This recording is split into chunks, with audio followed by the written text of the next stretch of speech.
Hey. Hey. We're here. Yes, we are. Live in person. Live and in person. All right. Gamers. Since we're doing a game episode, let's start by talking about football. Okay, all right. Not quite the same. Well, sometimes the same demographic, but gamers and football. Yeah, I feel like there's some overlap. Yeah. So I was listening to a football game on the radio with Kyle because we were driving.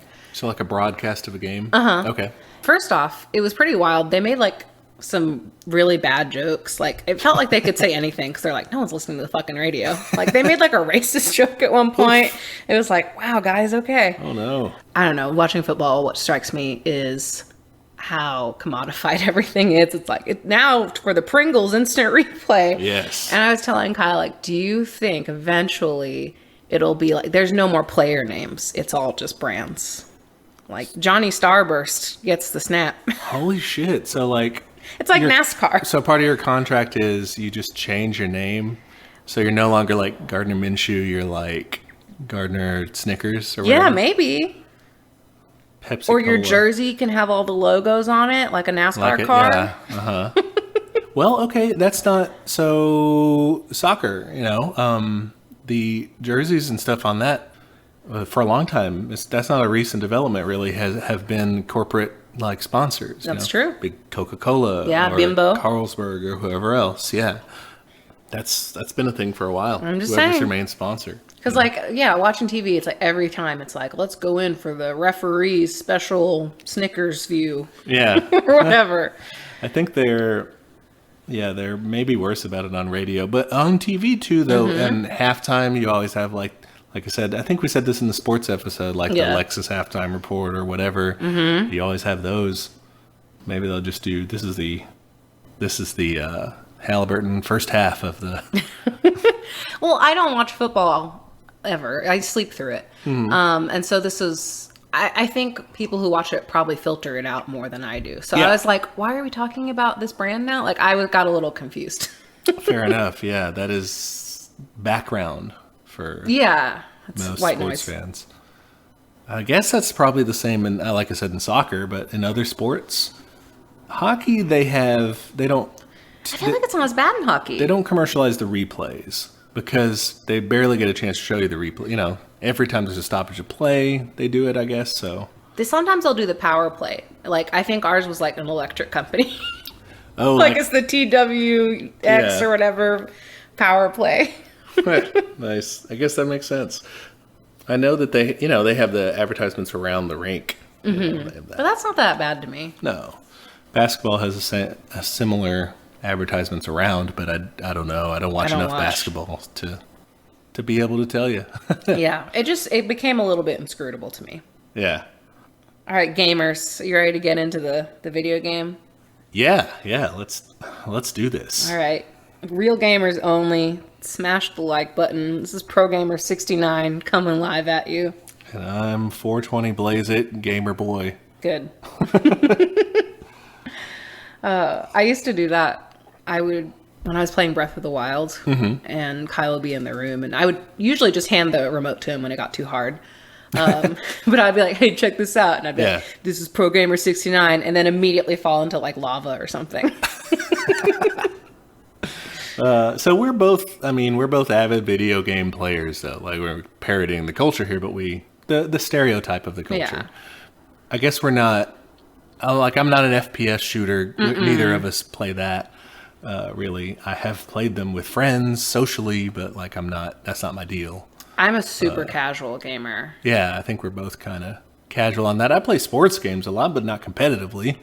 I just play them to kill time, almost. Yeah, I hate playing games with other people. It makes me nervous. I will not play online with people unless I know them. I will. Yeah, same. I'll just play with my friends only, and we'll play online with other people, but I'm not concerned with what happens there. Yeah, I don't like competitive stuff really. I did a few shooters, like I did like Mass Effect, that series, but that's more of an RPG. Yeah, I'll do RPG, I'll do story driven stuff, and now pretty much all I play is Pokemon and Animal Crossing.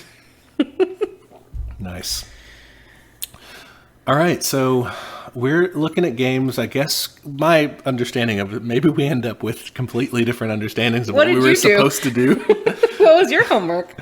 But I was coming at it from like looking at games through kind of a socialist, leftist lens. Mm-hmm. All right. And specifically looking for games that have some element to analyze there. I didn't play, I didn't do a report on the politics of Madden or anything like that. You didn't go back to Halo and see if Master Chief was a socialist? Right, yeah. I didn't do anything like that. It took games that could ostensibly have something. Some sort of political message to retrieve there.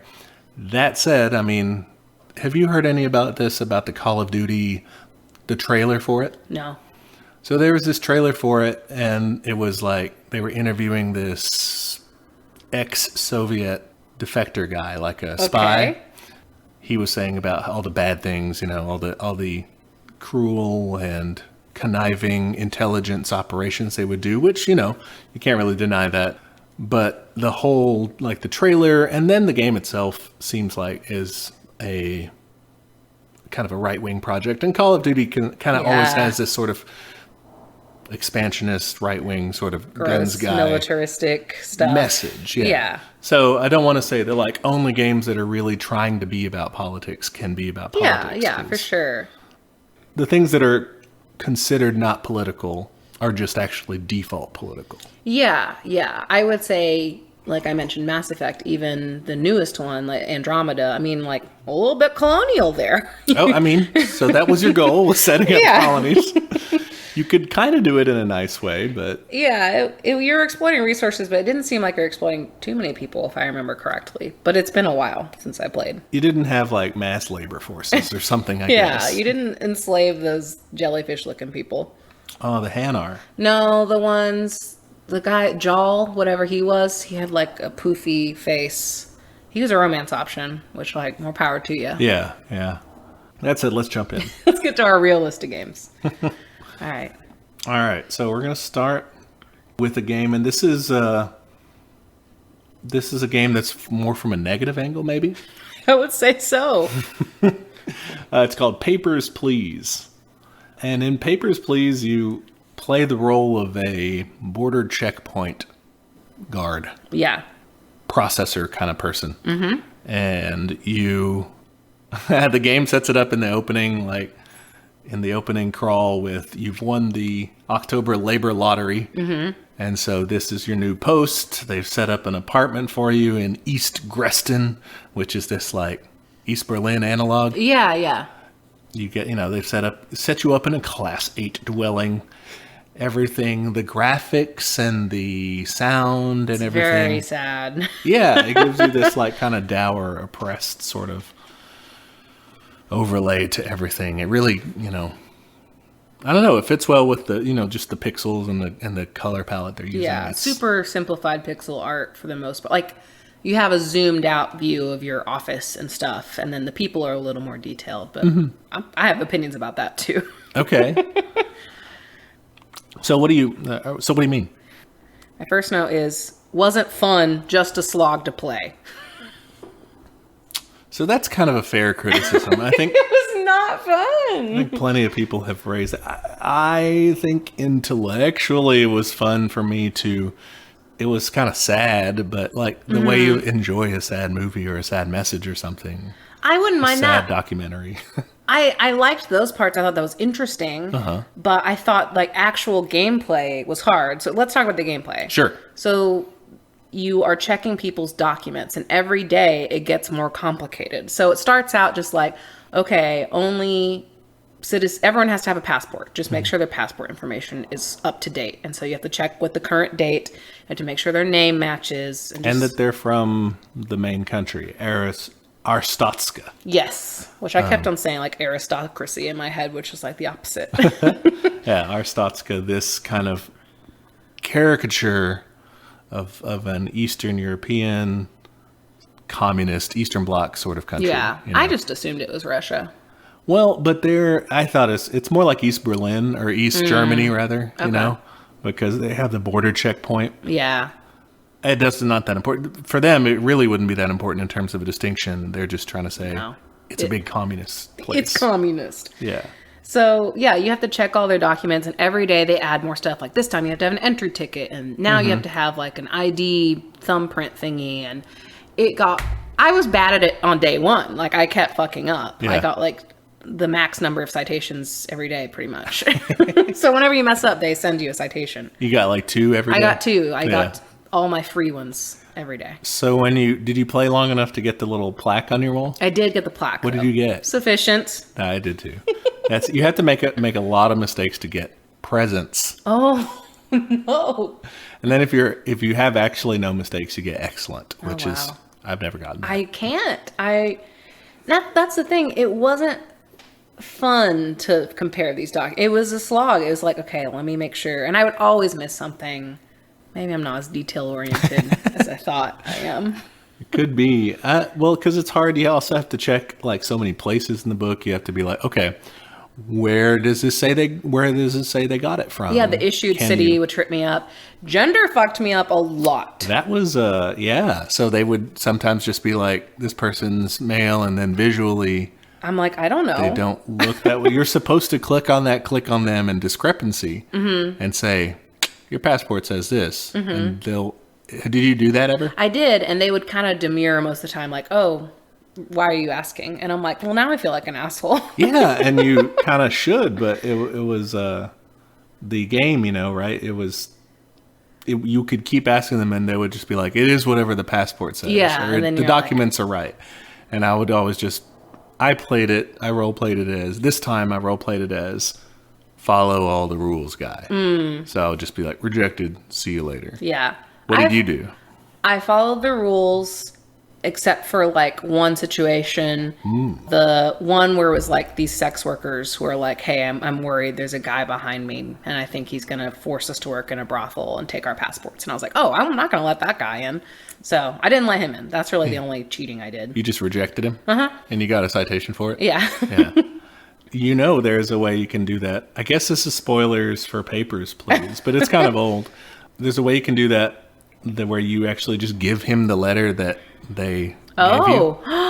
And he's like, what the fuck? I'm going to kill them. Oh, and then, my God. Since he does that, you can hit detain. Oh, okay. So that way you can get the guards to come in and haul him off. You don't get a citation, and he doesn't kill them. And there you go. Okay. Yeah. I didn't know that. I didn't either. I just tried it this time, and it worked. Yeah. So that's the only exception you made. I think so. Most of mine were fucking mistakes, man. I was bad at this game. There was a guy comes in. He's like, oh, thanks. Please be nice to my wife afterward. But she doesn't have it. Did you reject her? Actually, I think I let her in. I was a softie. So you played soft-hearted. Yeah, I was nice. Did you play along with the EZIC people? I tried to, but I kept fucking up. So you sympathize with them, but you didn't. Yeah, okay. I tried to, but I forgot that name that they left like this code you had to decode. But didn't he ask for it after? Like the guy eventually. He was like, "We'll come back again," and I'm like, "What does that mean? Are you gonna send a new person?" But then I failed the game before. Oh, what was your ending? Let me see. Oh, I took the money. So at one point in the game, they're like, someone gave you $1,000 on your doorstep or something. Do you burn it or keep it? And I was like, all my family had died except for my wife. This is another part of the game. You have to keep your family alive, and you use your salary. And if you get bribes, you can use that too. Mm-hmm. Everyone had died but my wife. And so I was like, no, I'm keeping this bitch alive. So I took the money, and turns out I got arrested. Because they were like, the neighbors reported you. The neighbors reported me, and I got arrested. It happens. I don't think I actually ever got that one. I got one when there's an inspector guy comes in. If you don't do the EZIC thing, an inspector guy comes in and he's like, hey, have you heard of these EZIC guys? Did you rat them out? Did you get anything suspicious? And if you give him the documents, he's like, so you've been involved in some clandestine activities and you get arrested and you lose anyway. So you're supposed to keep that secret, apparently. Yeah. Besides that, I have played in the past. I've played and gone the whole EZIC line. Mm-hmm. And they do kind of a revolution thing. Okay. It's not clear that they really do anything different. They're just kind of anti-corruption. Okay. But typically with anti-corruption is kind of a cover for getting your guys in power. Yeah, really. Could be a little fashy. Yeah, a lot of times it's used for that is ousting popular leaders by saying, well, they're corrupt. So Yeah, I was really curious as to what would happen if I hadn't sucked so much and gone with them. yeah, no, I think you're very right about the assessment of it is grueling. Yeah. In terms of gameplay, it's just like boom, boom, boom. Usually, do that. usually with RPGs that have multiple paths at the end of it, I'm like, oh, I'm going to play through. I'm going to, romance somebody else or, set up my farm this way if it's Stardew. But this one, it even said, like, you got ending 4 of 20. And I'm like, I have no desire to play these other endings. Like, no. I will Wikipedia the endings. Yeah, you can read about them.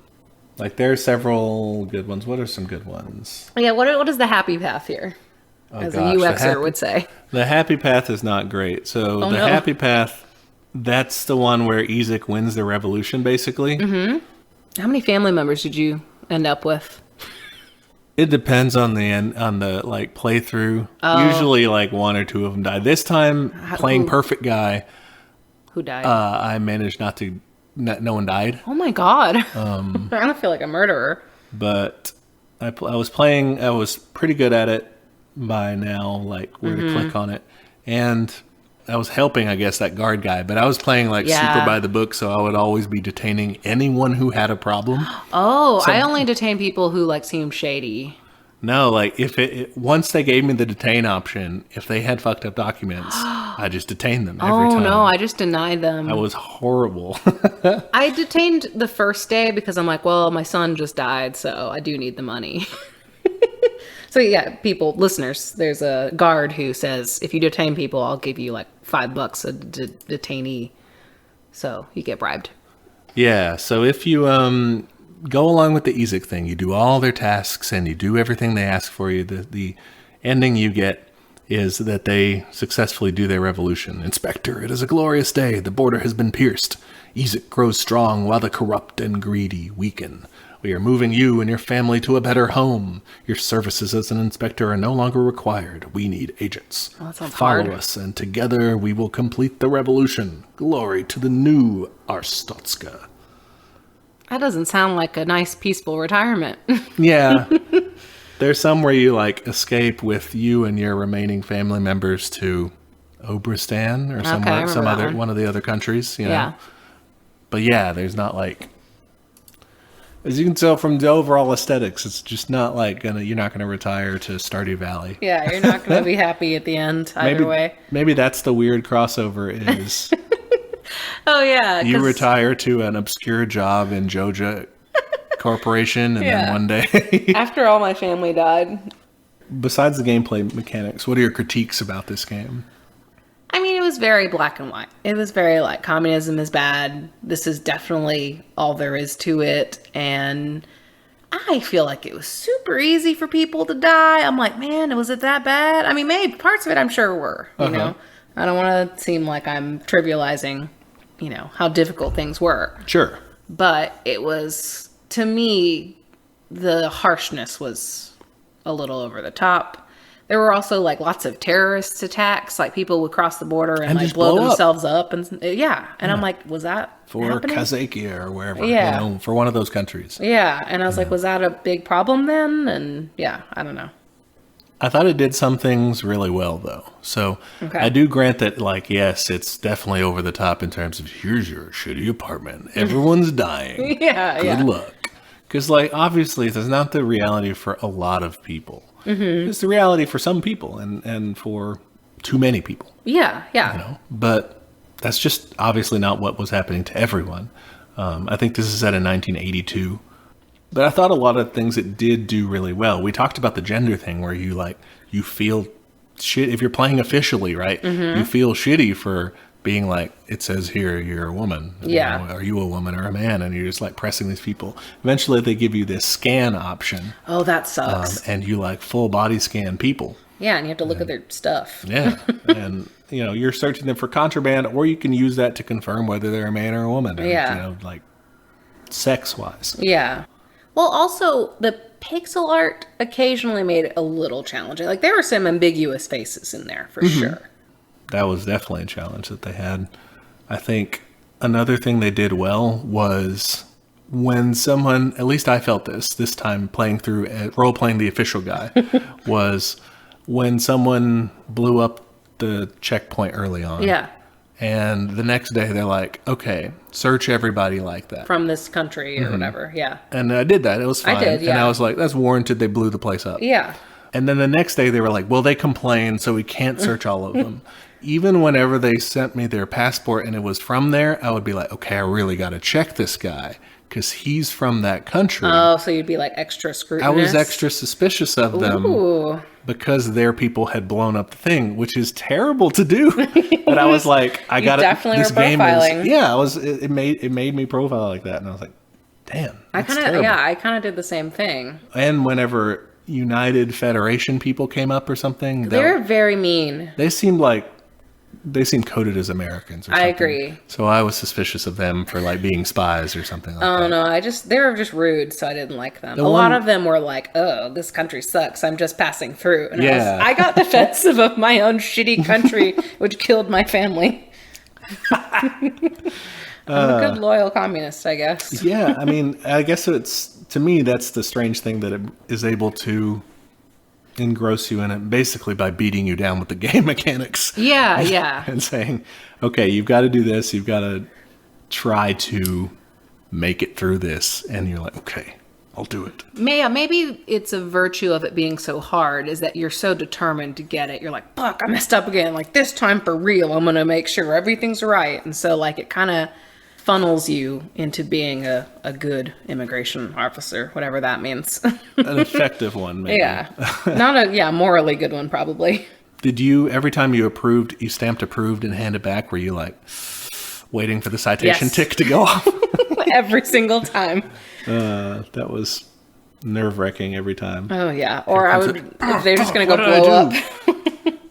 Well, that one at least wouldn't be my fault if it wasn't a citation. But yeah, that's all I was worried about was citations, man. Yeah, that was it. Yeah, ultimately, kind of a difficult and not a relaxing game to play. Definitely not. It took me 2 hours, and I was like, wow, that kind of sucked. Yeah.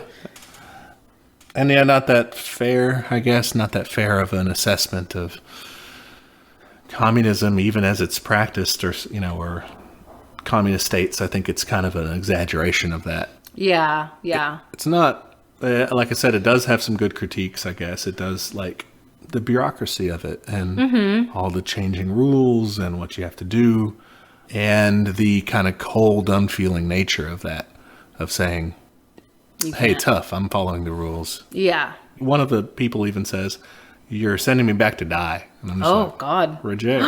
Go. Oh, I don't think I got that one. I probably didn't catch it, and she got through. So bad at this game. Yeah. So that's Papers, Please. Yeah. Interesting. It was worth the one playthrough.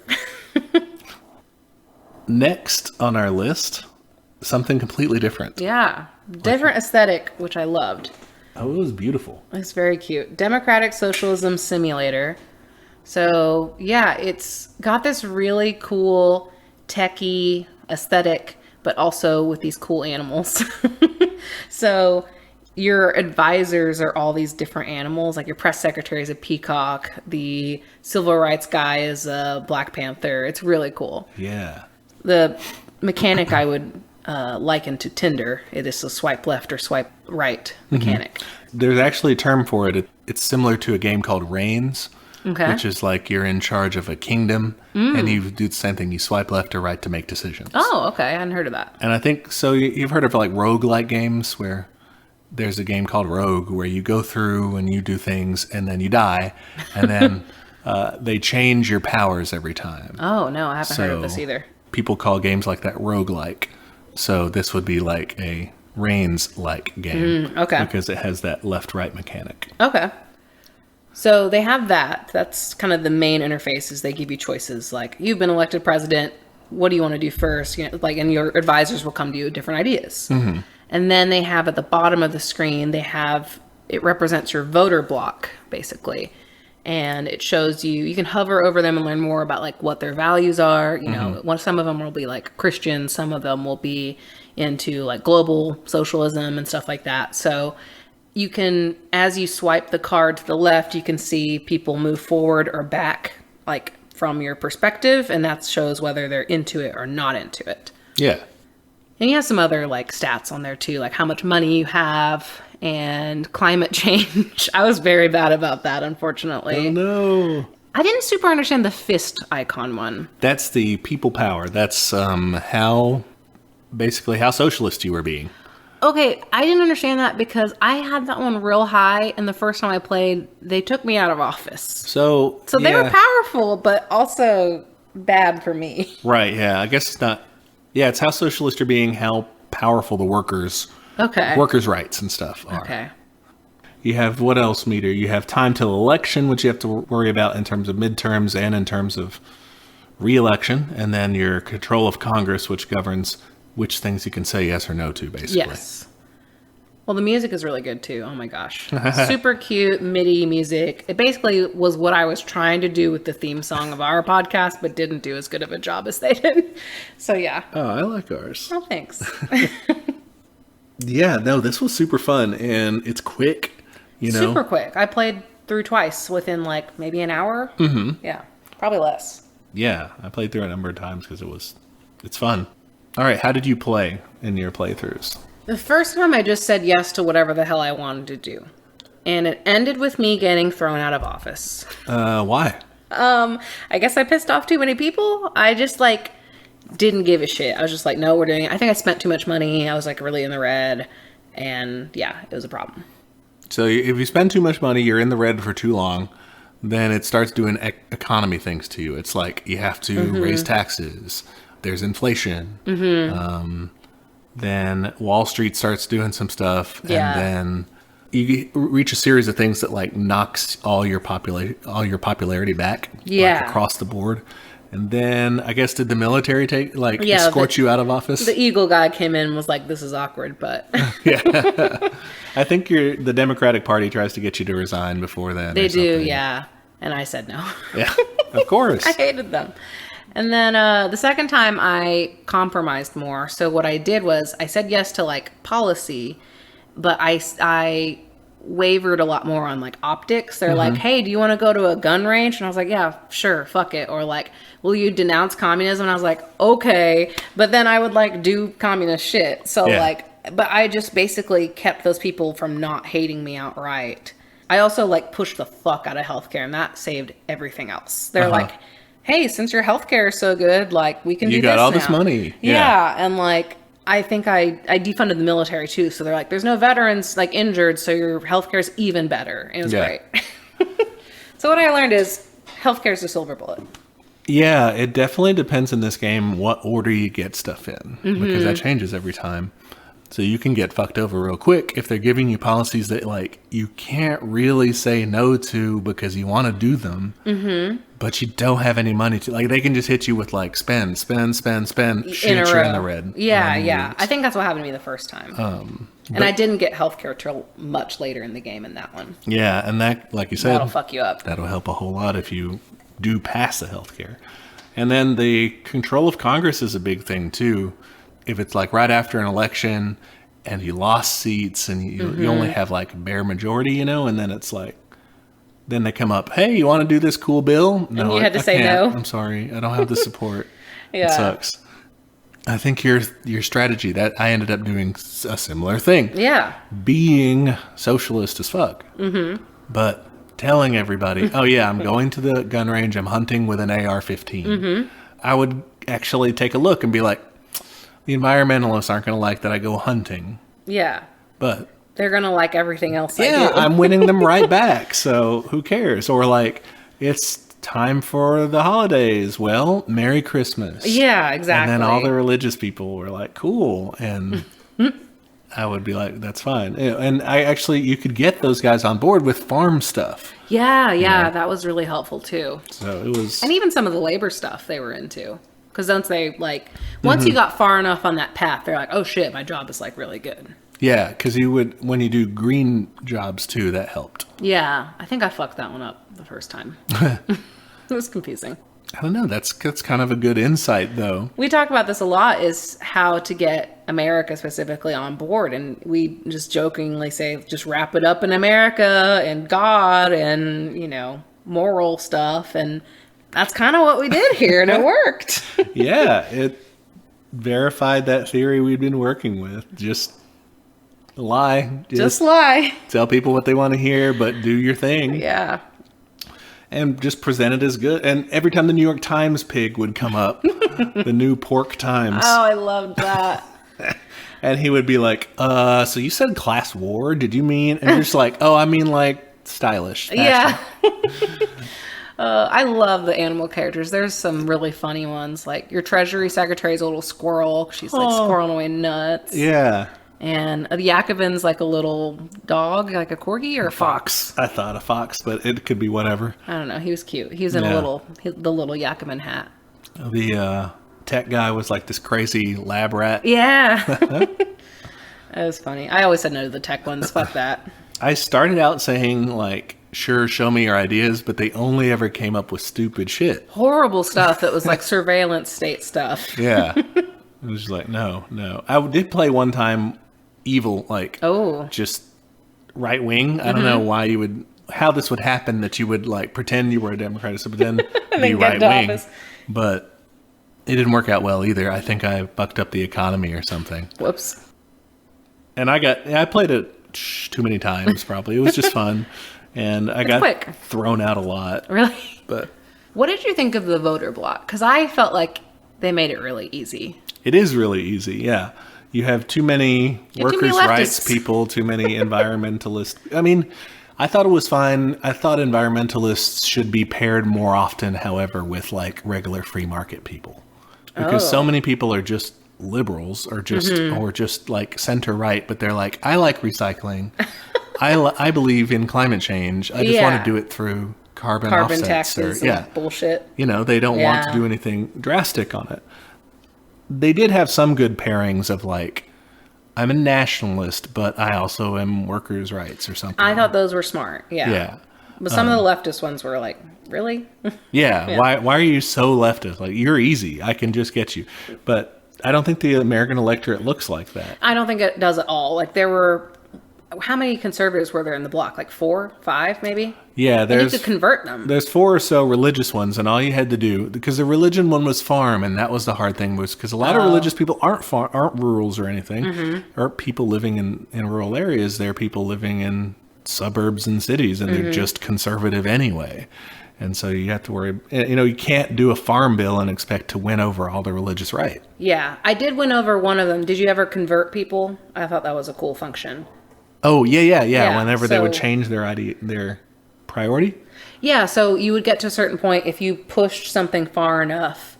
I think mine was with workers' rights. I eventually they changed one of their top values to like workers' rights because they benefited from it. Mm-hmm. So that's kind of a cool function. I think it says like your pro-labor policies or something like that. Mm-hmm. And I had one where it was like, oh yeah, your immigration policies are producing a more diverse nation. So this person changed from immigration to the fairness one, the kind of liberal human rights one sort of thing. Yeah, I remember that one. Okay. But yeah, I think that was my biggest frustration with this game. It's why it was easy and fun, but it was like there weren't enough assholes. Yeah, it was a little too easy. It's like this is not like America at all. But I think also the context of this game is you got elected as a democratic socialist, so like this is fairy tale land anyway. So I guess maybe that's the excuse. Yeah, I guess so. It could have. I guess the difficulty could have scaled by like giving you 3 more people who would just always be opposed to you. Yeah, or just having some weird centrists in there maybe. I think that would have been interesting. Well, you have the Democratic Party guy, which is always trying to be like oh, please. Yeah. Yeah, but I thought it was very fun. But yeah, that was my biggest complaint. Too easy. Another axis they could have put was someone who's like you said, centrist. So like someone who doesn't like when anyone is partisan. Oh, that'd be annoying. Do you know those people? Yeah. Like, I hate just conversing. I'm just like saying so little.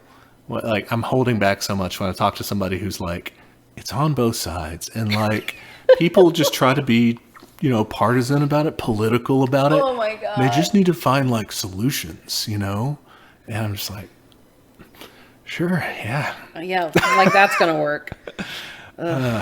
Anyway, that would be fun. Interesting. Anything you took, any like actions you took one way or the other would piss that voter off. That would be funny. I figured it out, guys.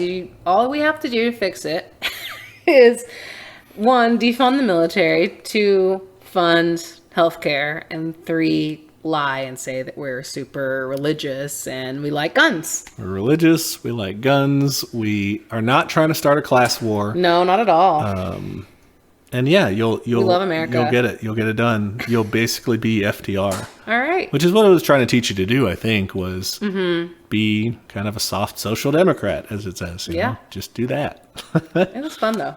Yeah, it was super cute. It was very cute. So, all right, let's get to our next game. I wanted to give a little mention. We won't have to explore it too much because I'm the only one who's played this one. I haven't played it, It's called Stellaris. Okay. It's a simulator where you start out on one planet, your home world. Cool. It's set in space, in a galaxy, in a vast galaxy of varying size, and you start like taking over the galaxy and interacting with all these other cultures and stuff that are also doing the same thing, expanding their space empires and things. Ooh, okay. So it's expansionist in that way. You're really, you're setting up outposts is what they call them. So you can set up as many colonies as you want, I guess, but that's not the main thing. Okay. Technically, I guess you could do it with no colonies. You'd probably lose, but it's kind of like typically it's played as just like a empire war sort of thing. Okay. I'm going to make my empire. These guys are going to make their galactic empire. Like Age of Empires or Civ. Yeah, more like a Civ, or if anyone's played like Crusader Kings. Yeah. Those sorts of things where you're taking over the map. And, grand strategy. I'm so bad at those. Well, at the beginning, you get to either choose a pre-made or design your own civilization. Okay. All right. And you have some pretty good options here because you can basically, based on their ethics, which is like, what do they believe in as a civilization, you can effectively make them space communists. That's exciting. What I'm seeing on the screen is a snail with a hexagonal emblem of a space-looking hammer and sickle. Yeah, I was like, what is this? Is this like a grav hammer? Is this like a drill? I don't know what it is in the middle. It looks like a sickle with a wrench on the end, which seems really useless in terms of like lever power. You got to wrench something, but on the other side of, I don't know. Yeah. You have to cut maybe your project is on the other side of a wheat field, so you have to sickle and then go do wrench stuff. Yes, but that's the logo I always go with. Fuck yeah. Because it's space communists. I usually go through and like when you set an outpost on a star system, you can name it. Mm-hmm. So I always rename them after like communists and leftists of various sorts. And you can change like their ethics and stuff.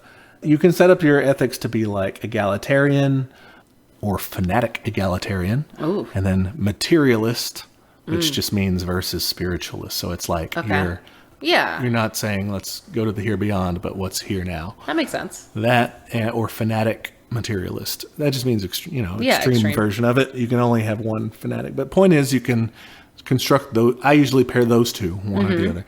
Those are my space communist guys. Cool. You can make them collectivist. You can have a direct democracy as your governing function or whatever.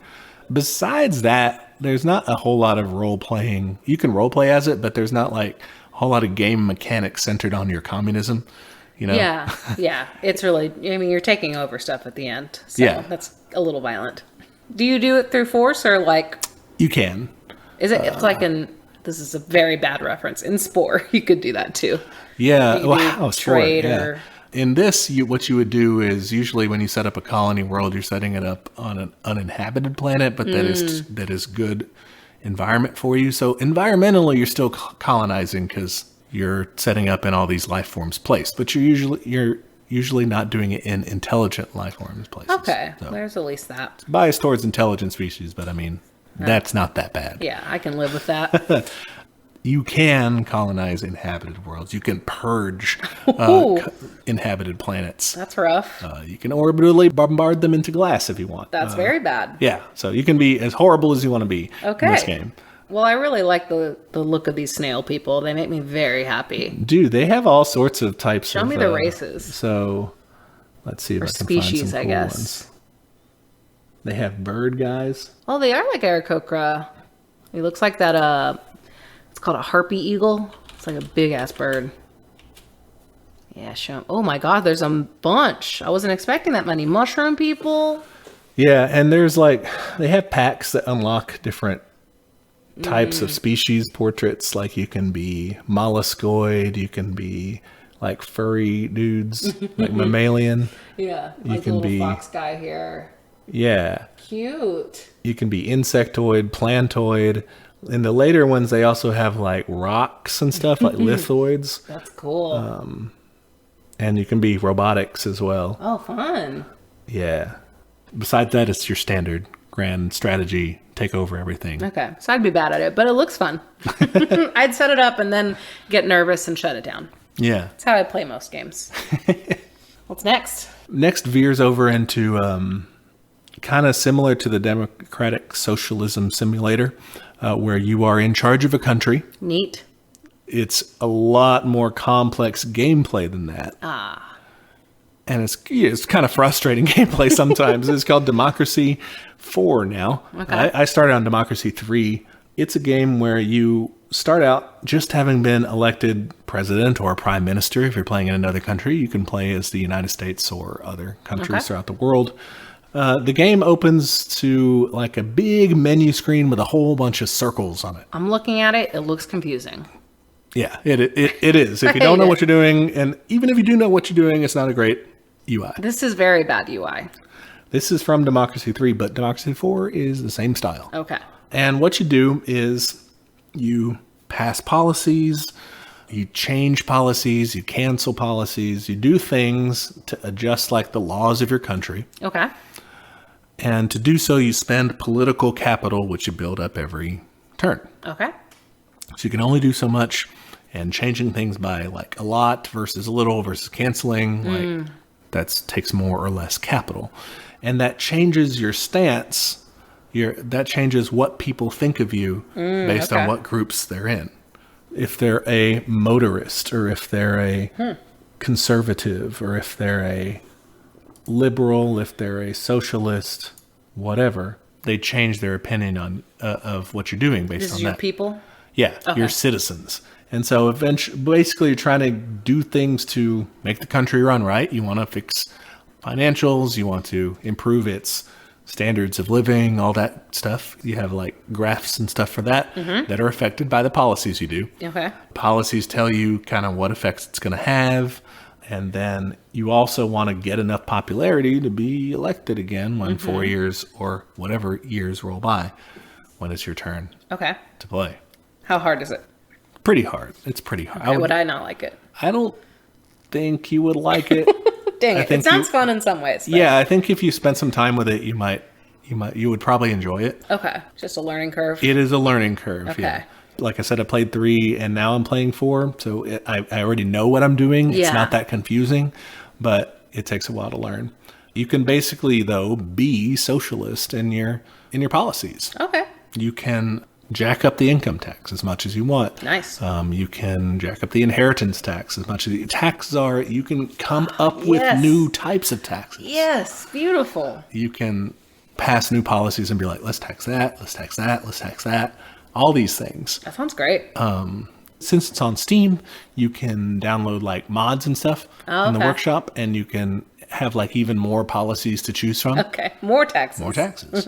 But you can also do that with just like laws. Like you can change the labor law to be from pro-employer to pro-worker. Change maternity leave, give everybody maximum maternity leave. You can jack up the funding for...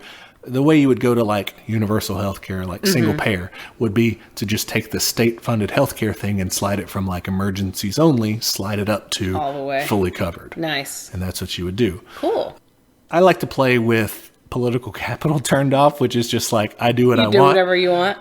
But it's not really the same game. It's still challenging that you have to make sure you don't piss off enough people to get like assassinated or something. Yeah. Or to fuck up your economy. Okay. And it's a good thing to like try to only have to deal with that. Some training wheels. Yeah. And then when you turn political capital on, it's like, okay, now the challenge is how do I do that but slowly and still succeed? Okay. The aspects of it that I really like are that when certain policies will increase socialism. All policies affect like what people think of you, and they affect like what's actually going on in your country. If you increase funding to hospitals, you're going to help fight against epidemic diseases and stuff, or the asthma problem or whatever. If you put pollution controls in, you're going to have less pollution, right? Yeah. But people will also have reactions. Liberals will like the pollution controls. Conservatives won't. It'll like lower your GDP. Yeah. Stuff like that. But they can also have effects on the membership in groups. An easy example would be if you increase funding to buses or public transportation, you're going to decrease the number of motorists. That's cool. And so those people now are invested in that as an issue. Yeah, so like the motorist block that is pissed at you for doing that, that's okay because they're getting smaller. That's interesting. Right? So as you put laws into place, if you increase certain things like state housing, I think, if you increase state activities like that, state healthcare, I think, does one, other things like that, you increase socialism, meaning you increase the number of people who are socialists Nice. there. Yeah, so it's possible. And I think increasing the inheritance tax also does that. Very nice. I like that because I think it kind of reflects that you're remaking your society into one where those values are different, and where more people say, well, this is just a thing we have because we've decided we have it. Yeah. It's a very socialist way of looking at it. It is. I like that. It doesn't do everything right. Like the economy still kind of works in a generally kind of liberal, centrist, please read an economics textbook sort of way, Yeah. If you raise taxes or, control businesses too much, you're going to hurt your GDP, that sort of thing. Yeah. Yeah. But you can, there's ways to work around it. So it's ultimately kind of cool. Being a moderate, I guess like we were saying with the other one, kind of works as well. If you kind of chart a middle path to try to toss out things you don't care about to the other side. Here, you have some crumbs. Yeah, you can do that. I think you'd like it. Yeah, that sounds fun. What's next? Next, we have a game called Tropico 6. Okay. You're a dictator of an island. So Animal Crossing. Yeah, you're Animal Crossing, but souped up, I guess. You're the dictator of this island. You can style yourself anyway from a pawn of the capitalists or whatever to a full-on socialist commandante sort of figure. It's ultimately it's kind of trying to be a parody maybe of Cuba or I think I've seen Latin some ads American for it. sort of things. Yeah, and so in that way it's a little insensitive. I think it's supposed to be just kind of a joke in that nature. You're always fully in control. You're a dictator. You can do whatever you want. You rule by decree. You kind of have to save up enough resources to do things, but other than that, you can just do them. Okay. You can be like, okay, let's pass this, let's pass that. Once you reach the goals for it, you just do it. Okay. Yeah, but you can be socialist in it. You can give everybody free housing. Okay. And it doesn't have any. It's not like, well, you moron, you gave everybody free housing. It's just like, cool, everyone has housing now. You've improved your housing situation. Yeah. It's not like you have to worry about being unelected. Yeah, you can give everybody like free education, free health. You can provide these things for people. You can be as militaristic as you want to be, or as not military. There's like these different factions, I guess, that compete for your favor. Yeah, for your favor. It's cool. I like it. I always play as a nice communist guy and just try to be friendly to everyone. The nicest dictator. Yeah, I'm just like, do whatever you want. It's fine. Oh. I think it's cool in the way that you can convert people to support you, and so you have less resistance. And as long as you're providing stuff for people, they're not going to try to fuck you up too much. I was going to ask, can you get like assassinated and stuff? You can. Yeah, there can be rebels and stuff that try to take over. But usually that's more if you are fucking up the country. Yeah. You're doing a bad job. You can try to fix it, or you can try to just build a bunch of military bases and have the soldiers go out there and take care of them. To each their own. Yeah. So that's kind of, it's a fun game. I think it's liberal in its outlook, basically. It tries to be like, oh, here's these wacky Cubans doing their thing. They just like their dictators, don't they? Oh, God. Okay. It tries to critique it from that end, but you don't have to play into that. You can just be like, I'm actually going to be nice. Actually, I'm the nicest dictator. Yeah. So that's a fun one. Cool. Our next one, let's actually talk about one that you have played recently. Yeah, I played it for just like a few minutes. It's called Tonight We Riot, and it was really fun. It was just a fun little side-scroller game. So you start out, they have like an opening scenes, like they're not really cutscenes, they're just like pixel art images, and they tell you like, the rich have taken over everything, and just kind of laying out the state of this really horrible capitalist world. And then they start you off, and you're in this little communist brigade, and you're the flag person, and you run around through the streets. You run one direction because it is a side scroller, but you run, and you can punch cops and throw Molotov cocktails and bricks. And do some violence. Yeah, you do violence. And when you're by a building, this is my favorite mechanic, because you're next to a building, you hit shift and you're liberating the building. And immediately, as if they were just waiting for you, they unfurl these big communist flags, and then everyone from that building comes out to join your like swarm of people. So I think that's really funny. Yeah, they were just like, Bill, what is that big red flag you got curled up around the pole over there? Nothing. Why are you standing by the window all day with that big lump of red fabric? There they are. It's time. People have ever shown, and they just run out there. It's really funny. Yeah. You punch cops, you throw bricks, you throw Molotovs, you take down these drones that are flying in the air. The cops eventually come out with like APCs and big What's an APC? like an armored personnel carrier. Oh, okay. They come out with these big armored vehicles and the like water hose shooting thing. Tear gas. They tear gas you. Eventually they start shooting rubber bullets at you. Oh shit.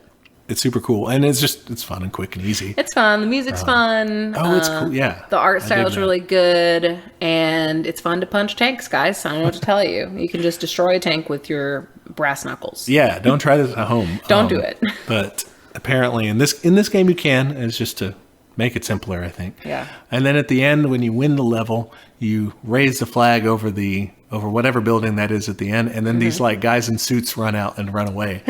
Oh, like, yeah. No. Like, it's cute. And then they show like a newspaper headline, like, "Oh, all the stores are being destroyed. Oh no!" And then the one quote this is from the first tutorial level. The caption from the picture under there is, "Why can't they just get peacefully beaten?" And it was from Pearl Clutcher. Oh, I didn't catch that. Oh, that's good. A smattering of later headlines include "Rubber bullets humanely bring order to the city."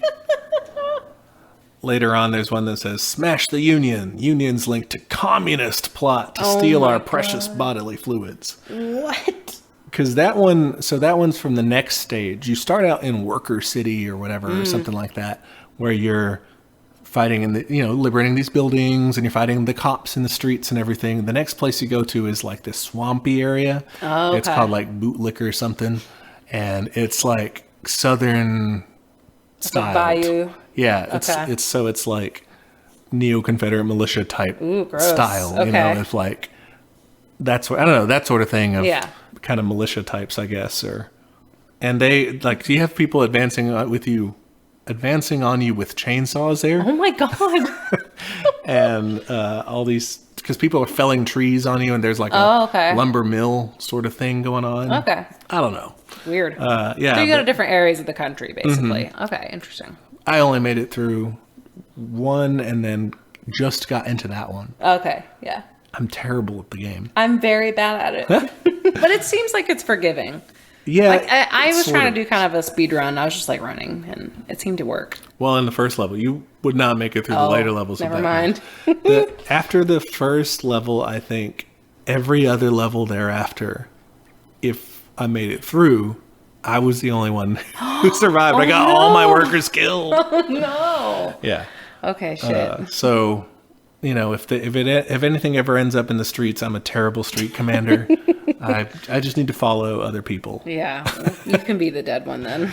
Yeah, I'll be smacked on the ground. One thing was cool was that when you die, you just become someone else carrying the flag. Oh, that's cool. Yeah, so your dude can die, and you'll just be like, well, you're just one of the other people now carrying the flag. That's nice. We're all advancing it's a symbol. together. I love it. Yeah. This one's like openly, it's openly straight communist. up. Yeah, we're punching cops here in this one. Yeah, it's crazy. It's kind of fun. Yeah. It's very simple. Yeah.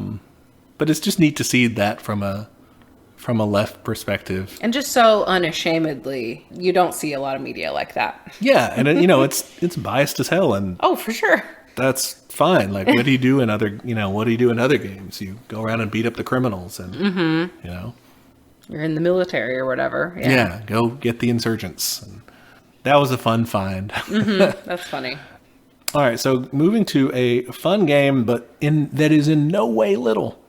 Okay. Hearts of Iron 4. All right, what is this? This is another grand strategy game. Think Okay. Stellaris, but World War II. Okay. All right? Interesting. So it's grand strategy. You govern one country, and you do whatever you want to do, World Okay. War II style. Take over all the countries. You don't have to follow the historic timeline of World War II. It's just that setting. Mm-hmm. And in addition to that, there's all sorts of mods out there to just make all sorts of different alternate timelines, blah, blah, blah. Okay. I just want to stick to the vanilla game, as we Yeah. would call it, because there's so much content there anyway. Yeah. One thing that I have tried to do a few times, and it's fun, is turn countries communist. How does that go? Varying degrees of success. I'm not Okay. very good at the game. Okay. So, Some user error, maybe? yeah. I am good at Crusader Kings. It's Okay. this, but set in medieval times. Yeah, yeah. Right? I'm good at that. You can't have communist medieval times, man. No, there's nothing We really haven't you can do. advanced. That's not the right cycle, according to Marx. Yeah, we're still trying to figure out capitalism. Yeah. We haven't even done that. I'm good at that. I'm good at Stellaris. I'm, for some reason, terrible at Hearts of Iron. I just can't get the production thing going, and any players of this game will automatically know if I start talking about it how bad I am. Okay. I'm pretty sure. No judgment, listeners. Yeah, so I try to turn countries communist in varying degrees of success because of my abilities there. With the United States, you can turn them communist. You start out like as FDR. Okay, and you're in charge. Your governing style is democratic, meaning you just have elections, that's Yeah. all. And then periodically there will be elections, and based on the popularity of your party and other parties and other movements even, you can change just ruling parties or change governance style altogether. So, for Okay. example, if the Republicans are more popular, you would change your portrait, but you'd still be Democratic elections at this time. Okay. But you would be like Alf Landon or some other Republican guy. Okay, another guy. Yeah. If, however, the fascists were more popular Oh, no. by that time, then you would change government to fascist, no elections, and it would be, a fascist leader. Ooh, I think. that sucks. Same thing with communism. So if the communists get more popular, you'll go to communists. Who is it? Is our boy Eugene? So this is going to be after him. And this is going to be Earl Browder. Who the fuck is that? Earl Browder, we're going to get to in the second part of our history of the socialist parties Okay. and everything. He's in there. He was a big Communist Party USA guy. Okay. In Hearts of Iron 4, they take kind of a liberal take on it. So if the communists take over, there are no elections. Okay. Yeah. They're just like the fascists. They're just on the other side. Oh my god, no. right. It's incorrect. So that's one thing. You can get a mod for that, probably, right? You probably can. Yeah, there's a mod for everything in this game. So communists, but with elections, I'm pretty sure. Mod to make everyone nude in their portraits. You become the communist states of America. Neat. Your flag. That's a good flag. Your flag is this. Okay, how would we describe this flag? All right. I mean, you got the hammer and sickle, but on the other side of the sickle is like half a gear. And then you have stars around it. And then, so that's the left square of the flag. And the right is red and white stripes. And the whole thing is red and white. There's no blue. It's not a blue. That's on a red field with the yellow hammer sickle gear stars, white stripes. It's I guess pretty that's the same baller. number. Yeah, it's neat. Would wear it on a shirt. That's the flag that you get if you go communist in the United States there.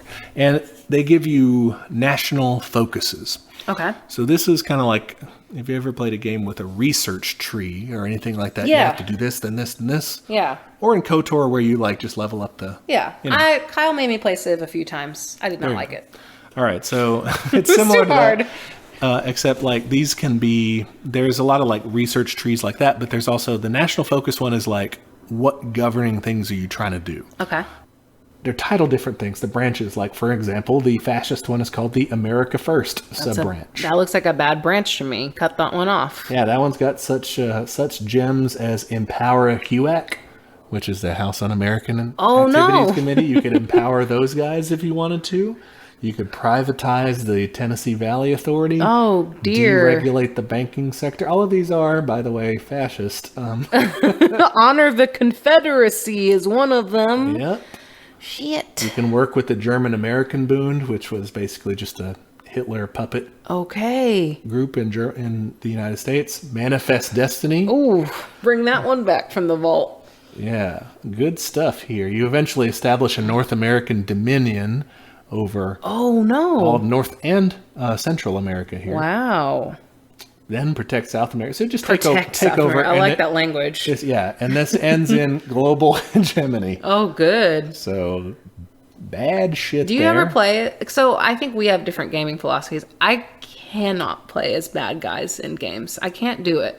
Oh, I can do that. That's yeah. fun. Do you do that with this one? Have you been fascist here? So I have not yet. I'm too inept to barely, like, I can barely pull off doing what I want to do in this game, so I haven't really tried.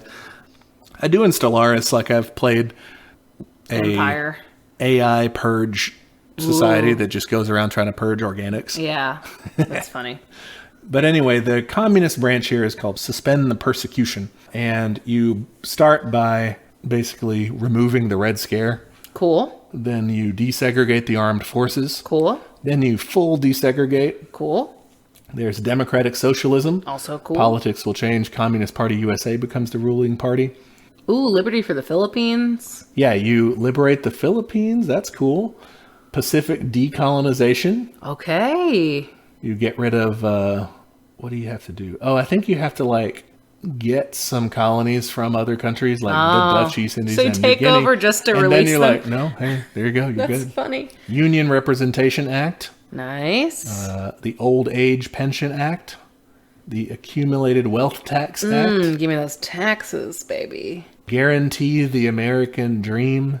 Provide people with a house, basically. Even these are very much wrapped up in a certain language. We are learning a lot. They're trying to hypothesize, like, and I think this is great. They're doing this in a historical setting, right? And, so they're the saying, context how of- would communism have come to people in America at that time? How would they have accepted it? Yeah, that's so interesting. The Worker Management Act, meaning workers could, like, take control of their workplaces. The Militia Organization Act, a little more violent there. Communal Property Act. Reintegration of... Oh, haha, that's after... So a lot of times this provokes a civil war. Oh. When the new Confederacy rises up. Oh, good. And so you have to crush them. And reintegration is after when you reconstruct them, basically. And then you can start cooperating with the Soviet Union and China. Now, why is that called the Unholy Alliance? Yeah, Okay. because they don't, they think that would be bad. Okay. Ooh, end monarchism. Okay. So ending monarchism is when you take it's kind of like a war focus where you're like, fuck monarchies, and you go against the UK and other places that have monarchies at the time, which standardly in Hearts of Iron, all the other countries will just start doing shit. So while you're doing commie USA, they're doing other crazy stuff too. Like ridiculous stuff. So they don't follow their path either. You can turn it on, follow historical focuses, but I always find that boring. I let them do whatever It's they really want. funny to see like France become communist too or something. Yeah, so many wild things happen. You have Great Britain quite frequently just goes fascist, and Germany, meanwhile, like reverts to having the Kaiser back or so. It's just Just weird shit. yeah, it's all over the place. That's funny. So you can turn them communist in the United States. It's pretty cool. Yeah, it is cool. Some of them get a little weird, a little too violent for me, or a little judgy in the names. But I still like. Unholy alliance. Yeah, what the fuck? I think we're learning with these games, like, it is so much about packaging. I think that's very interesting. Yeah. Writers, words are important. Thank God, right? I mean, does that mean we have to, like, stop our podcast, basically? We should just stop talking about communism and start talking... Teach me Americanism? No, because I think this is the resource for people who are on board, and then they can take this and go be nice about it. So we're teaching secret agents. Yes. All right. Undercover operatives. Yes, McCarthy definitely. would have a field day with this. Oh, for sure, for sure. But, I mean, we've talked about doing an episode in the future, like how to convert your liberal friends. Yeah. I want to go down that path. We just have to put on there, liberals don't listen to this, so they don't, like, figure out our persuasion techniques. Yeah, maybe we'll title it something stupid. Communism is the best. Yeah, 13 reasons why communism is cool. Yeah, and then that way no one listens to it but the real dogs. Yeah. The road dogs. That's what I meant instead of real dogs. The real dogs. I need a nap, okay? All right, so I don't want this to be too American-centric. Okay, yeah. What else can you do? You can also play as any other country in the world. Cool. One of my other faves is playing as Mexico. I love Mexico. And you can turn Mexico communist too. Nice. There's a number of different ways to do this. Okay. For example, at some point you can invite as an exile, allowed to live in your country, a fellow named Leon Trotsky. Hey, he did that. Yeah. And in this timeline, you can even allow Trotsky to participate in your government and become the leader of Mexico. It's kind of cool. So in that sense, Mexico would become the Mexican Soviet Republic. Interesting.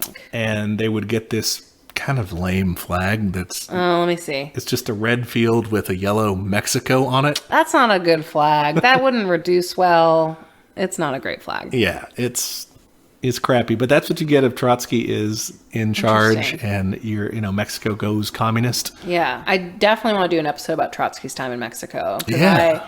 I got to see Frida Kahlo's house, and he stayed with her and Diego Rivera and stuff. So yeah, I remember seeing that, and even then I was still kind of a liberal, but it was so interesting. Still, I was still always kind of drawn to that for some reason, because it was always deep in our bones. It was meant to be.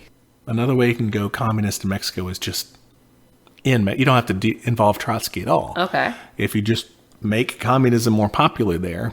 In Hearts of Iron, that just means you put an advisor in your government that's like a communist revolutionary. Okay. And he's just going to convince people, whoever they are, they're just going to convince people to, communism is cool. Like, communism will increase in popularity in your country. Okay. And if you do it that way and you just go communist, you can do that either with the leader that they already have, Lázaro Cárdenas. Yeah, okay, I've heard of him. Yeah, he was already kind of socialist, wasn't he? Yeah, he's like their FDR. Okay, yeah. If you have him do it, he can do it, or you can put in charge any number of other actual Mexican communists, cool, or socialists or labor leaders from that time. There are such figures as Vicente Lombardo Toledano, Francisco Jose Mujica, Valentin Campa.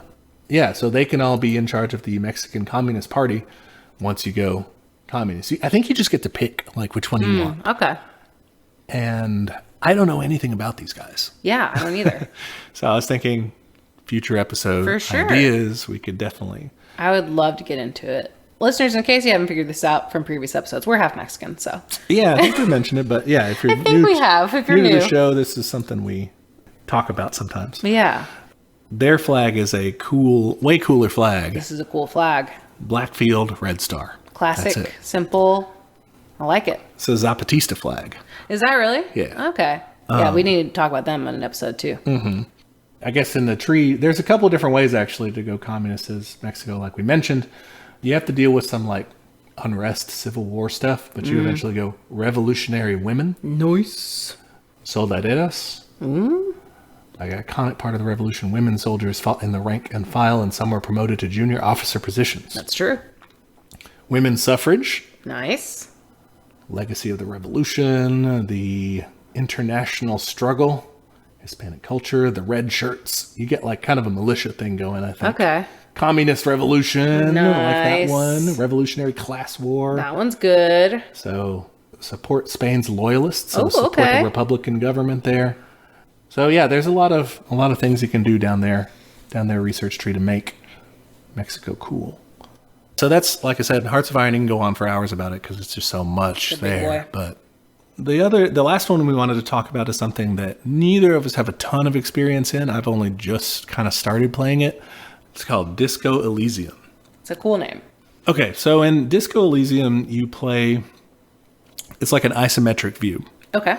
And you play as there's a really weird opening where you're kind of coming out of this blackout state. Mm-hmm.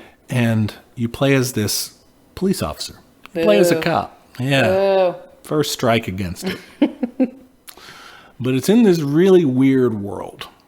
I mean, it's like a complete, fantasy realm, but it's like, I guess, cyberpunk sort of. Okay. In aesthetic. I like that aesthetic. But you have amnesia. Okay. And you just got kind of blackout drunk and you straight up just actually don't remember who you are. Oh, shit. You have to start out like picking up pieces of your apartment and stuff and getting dressed and figuring out who you are and then leaving. Man, we've all been there. And pretty much you're a very troubled person. Okay. And you're initially trying to figure out where you're staying, what you're doing. You figure out you're investigating this murder case and all that. Okay. But the interaction with the world is really cool because you're interacting not only with the world in this kind of dialogue setting all the time. Mm-hmm. So it's like Mass Effect, but you take out the combat parts. There's like basically no combat in this game. I'm going to love this game. It's all dialogue. That's my shit. You also have dialogue with yourself. Ooh, that's interesting. You have dialogue with different aspects of yourself. Okay. So when you set up your character, you choose your stats. Like you have just straight up brawn, physical stuff. You have like dexterity kind of stuff. You have intellect, and then you have kind of your wisdom or like understanding stats. Street smarts. Yeah. Each one has sub skills in them that come and talk to you while you're doing things. So when you're listening to somebody, if you have a high wisdom thing, your empathy is going to be kind of high. And so it'll roll these checks in the background. So you can kind of like insight them basically and say, okay, this person seems legit. Yeah. And that side of you will pipe up and be like, I think they're hiding something. But only if you succeeded at that background check. That's very cool. Yeah. It's some D&D ass shit. I'm going to love it. It is kind of, yeah. And the world that they're living in is strange because you're, like we said, a cop, but you're technically part of your place's community militia. Oh, okay. And back in the day, your place had like this, I don't know if this is a spoiler, so I read a little bit about it, but it hasn't spoiled the story for me so far. Okay. But I'm going to still say spoiler in case. Okay. Back in the day, the place you're living in had a communist revolution. Oh. And so the communists took over there. Their symbol is pretty cool. Ooh, I like this aesthetic. It's kind of a country communism. Yeah, it's like a pentagram with antlers. I like it. I feel like Tanya from Trillbillies would be into this. Yeah, for real. This is a Tanya aesthetic for sure. But they had a communist revolution. They took over, and I guess they started they got re-invaded basically. Okay. Those dirty capitalists always doing that. Ugh. And so now you work for the militias that started under the communists, and technically you're still basically the law enforcement there. Okay. It's no longer like a revolutionary organization anymore. It's just like the de facto boring police that work there. Yeah. So it's a weird dynamic. You have this and I haven't really gotten too much into it, but apparently this idea of communism is throughout the game. It's there throughout the game. There's a prominent force in the game that's the labor union there. Okay. So they play a big role. So that seems like it's a theme that weaves its way through it. I definitely like the psychological elements though so far. That's been fun. I heard that was really cool. So I'm excited to get into this. Yeah. Yeah, I think you'll like it. Cool. Like you said, no combat. So I love that. I play a lot of visual novels, so this sounds like my shit. The last one I played was a dog dating game. You owned a dog and you dated people in the town who also had dogs. So that's the level of gamer I'm at. Wow, that's crazy. It was really stupid. For fans of other leftist podcasts, this has voice acting work from the guys who do Chapo Trap House. Oh, dang. So I know they're a big deal in the leftist podcast community. So sure. All of you guys out there, check them out. I haven't recognized any of their voices yet, but like I said, I have barely started. So okay, I'm probably gonna spend the rest of my Sunday on this.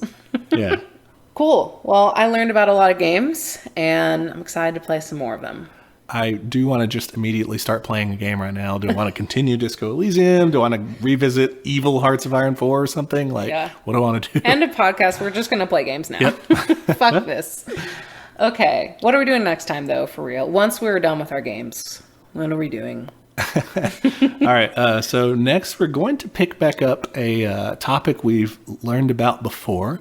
The history of the early socialist parties in the United States. We're going to go to part 2 of that. Wonderful. We're going to pick up after the big rift in World War I. Yes. We're going to pick up after that. So we'll be continuing with our friends in the Socialist Party, but we'll be kind of moving on past them after that. So yeah, if you want to go back and listen to that, that's episode 17. So you can brush up on your communist knowledge. Yeah, for sure. We're going to test you. There will be a quiz at the end. Will it be for a grade? Everything in this class is for a grade. Oh my god. The grade is how much I love you. Well, in the meantime, after you're done studying and playing fun games, make sure you find us online. We are on Instagram at teachmecommunism, Twitter at teachcommunism. You can email us, teachmecommunism@gmail.com. If you want to send us a suggestion, if there's like a cool leftist video game out there that we missed, send it to us. I love it. I'll play some more games. For sure. Or if you have a topic for a future episode. Also, if you're like an expert on something, we're open to that. True. Yeah. Yeah. We can set up something. Yeah. Virtually, some sort of an interview or something. Yeah. Yeah, that'd be great. We're on YouTube, so if that's your preferred method of listening, check us out there. We're just Teach Me Communism on there. And we're on Patreon, patreon.com/teachmecommunism. And we'll be donating those funds to a mutual aid fund in our area. So it's not even for us, it's for people. Yeah. What do we do at the end of these things? All right, that was a great discussion of video games. I guess, listeners, you guys can catch us next time on another episode of Teach Me Communism, where the class struggle is always in session. All right, I'm going to go play some more games. All right, bye. Bye.